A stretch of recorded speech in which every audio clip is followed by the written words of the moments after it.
السلام علیکم ورحمۃ اللہ۔ آج میں آپ کے سامنے قارون کی کہانی پیش کروں گی کہ کس طرح قارون اللہ تعالیٰ کے سامنے مغرور ہوا اور لوگوں کے ساتھ ظلم و ستم کیا اور اپنے مال کو وہ ہمیشہ باقی رہنے والا اور بہت زیادہ طاقتور سمجھنے لگا۔ قارون حضرت موسیٰ علیہ السلام کا چچا زاد بھائی تھا۔ اللہ نے اس کو اتنی دولت دے رکھی تھی کہ اس کے خزانوں کی کنجیاں کئی طاقتور آدمی مل کر بھی بڑی مشکل سے اٹھا سکتے تھے۔ اس کے بہت سارے نوکر چاکر تھے اور رہنے کے لیے عالیشان محل تھا۔ اس طرح ٹھاٹھ سے زندگی گزارتا تھا، لیکن اللہ کی نعمتوں کا شکر ادا کرنے کے بجائے وہ کہا کرتا تھا کہ یہ مال، یہ دولت، سب کچھ میں نے اپنے علم و لیاقت کے زور سے حاصل کیا ہے۔ مغرور ہونے کے ساتھ ساتھ وہ بڑا کنجوس اور ظالم بھی تھا۔ کسی غریب اور محتاج کو ایک پیسہ تک نہیں دیتا تھا۔ اگر کوئی بھولا بھٹکا اپنی ضرورت سے مجبور ہو کر اس سے کچھ مانگنے چلا آتا تو وہ اس کو دھتکار کر دھکے دے کر اپنے محل سے نکال دیتا۔ فرعون سے مل کر وہ اپنی قوم کے لوگوں پر طرح طرح کے ظلم بھی ڈھایا کرتا تھا۔ ایک دفعہ انہوں نے اس کو سمجھایا کہ اپنی دولت پر گھمنڈ نہ کر اور لوگوں پر ظلم کرنا چھوڑ دے، کیونکہ خدا تکبر کرنے والوں اور ظالموں کو پسند نہیں کرتا۔ تجھے چاہیے کہ اس مال و دولت میں سے جو خدا نے تجھے عطا کی ہے راہ خدا میں بھی خرچ کیا کرو۔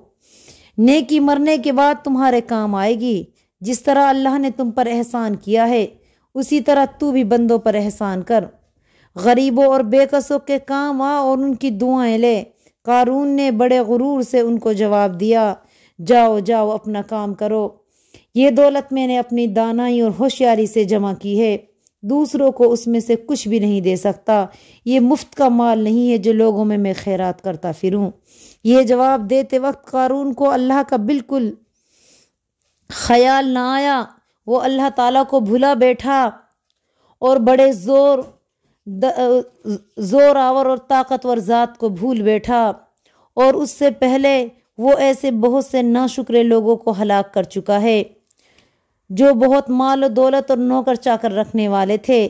ایک دن قارون بڑی شان و شوکت کے ساتھ اپنے محل سے نکلا۔ دنیا کے کچھ لالچی لوگ اس کے شان و شوکت دیکھ کر کہنے لگے، قارون بڑا خوش نصیب ہے، کاش ہمیں بھی خدا اتنی دولت دیتا جتنی اس کو دی ہے۔ لیکن جن لوگوں کو اللہ نے علم دیا تھا وہ ان بیوقوفوں سے کہنے لگے، تمہاری عقل پر افسوس ہے، کیا تم نہیں جانتے کہ ایمان اور اچھے کاموں کا بدلہ تو خدا کے یہاں ہی ملے گا۔ قارون کے مال و دولت سے کہیں بہتر اللہ پاک ہمیں آخرت میں بدلہ دے۔ اگر ہم اس کی تمنا کریں تو یہ ہمارے لیے بہتر ہوگا۔ قارون پر کسی کے سمجھانے بجھانے کا کچھ اثر نہیں ہوتا تھا۔ وہ کمینہ انسان اپنی دولت میں مست رہا کرتا تھا۔ کرنا خدا کا ایک دن زمین پھٹی، قارون اپنے محل سمیت اس میں دھس گیا۔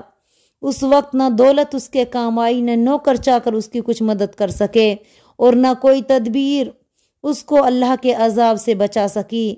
اب وہ لوگ جو تمنا کیا کرتے تھے کہ قارون کی جگہ کاش ہم ہوتے، وہ کہنے لگے، اے ہمارے رب، تیرا لاکھ لاکھ شکر ہے کہ ہمیں قارون جیسا نہ بنایا، ورنہ آج ہمارا بھی وہی حال ہوتا جو قارون کا ہوا ہے۔ تو قارون اپنے مال و دولت کے نشے میں خدا کو بھول بیٹھا، انسانیت کے ساتھ ظلم و ستم کے پہاڑ ڈھائے۔ اللہ کی پکڑ آئی، اللہ نے اس کو مال سمیت زمین میں دھسا دیا۔ یاد رکھو کہ اللہ کا دیا ہوا مال ہمیں اس کے راستے میں خرچ کرنا چاہیے۔ یہ ہمارے اندر نرمی اور ہمیں مصیبت سے بچاتا ہے۔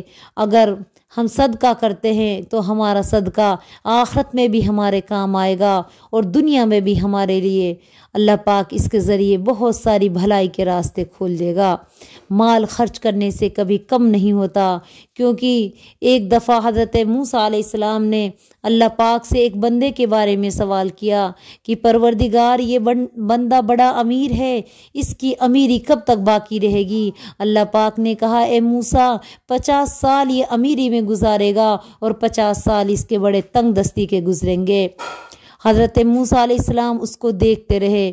50 سال گزر گئے، 51واں سال آیا وہ پھر بھی امیر کا امیر رہا، غریب نہ ہوا، 50 سال کے بعد بھی وہ امیر رہا۔ اب موسیٰ علیہ السلام نے پھر اللہ پاک سے سوال کیا، اے میرے پروردگار، تو نے تو کہا تھا کہ یہ بندہ صرف 50 سال امیر رہے گا، 50 سال غریب رہے گا، لیکن یہ تو امیر کا امیر ہی ہے، اس کے مال و دولت میں تو کوئی کمی نہ آئی۔ تو اللہ پاک نے کہا کہ اے موسیٰ، یہ بندہ 50 سال امیری میں مجھے نہیں بھولا، میرے راستے میں صدقہ خیرات کرتا رہا، اپنے مال کو میرے راستے میں خرچ کرتا رہا، اس نے اتنا مال خرچ کر دیا کہ اب یہ کبھی غریب نہیں ہوگا، کیونکہ جو اس نے کیا تھا وہ اس کے مال میں اضافہ کرتا چلا گیا۔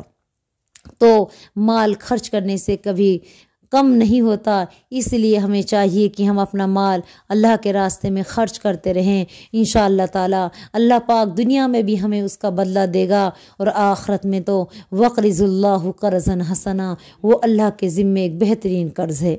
السلام علیکم ورحمۃ اللہ۔